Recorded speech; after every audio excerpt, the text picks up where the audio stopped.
Good morning mga ante, nandito nga kami sa tabi ng tindahan ni Mama. Dito kami tumambay kasi malakas yung hangin dito. Dito na nga din ako nagkape, tas dito ko na rin pinakain si Ashiko para naman presko. Masok nga lang ako sa loob, tapos nakita ko nga tong si Aking papasok din dito. Tapos kumuha siya ng mga kumot, unan. Sabi ko sa kanya kung anong gagawin niya. Ay magka-camping daw siya doon sa tabi ng tindahan din ni Mama. Yun naman pala, naglagay ng karton si Mama doon sa may gate para daw matakpan sila ng sinag ng araw. Kaso itong si Aki, kinuha yung karton tapos nilagay sa sahig. Ilatag niya sa lapag kasi mas gusto daw niya doon umupo tapos doon siya manunood. Tingnan niyo kung anong ginawa niya. Ayan, ganyan ang mga trip niya talaga. Nilatag yung karton dito sa may sahig tapos dyan silang nanood dalawa. Tingnan niyo, ang ayos-ayos pa ng kanilang pagdapa. At ayan naman si Mother G, tagabantay ng apo.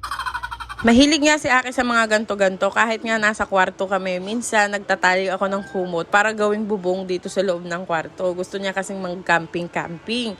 Hindi pa naman kami nakakapag-try kasi ng ganon. So, kailangan nga naming mag-ipon para naman makapag-try ng ganon at para mas lalong masaya tong si Aki. Alam kong not now pa, but we're getting there.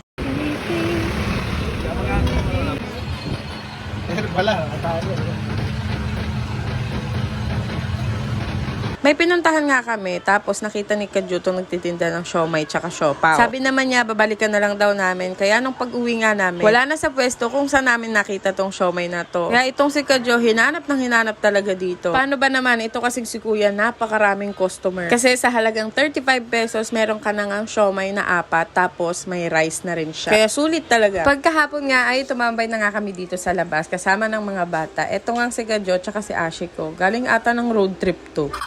Pinapayagan ko na nga kahit saan sila magpunta at gawa nga ng wala namang diesel to, hindi sila magastos.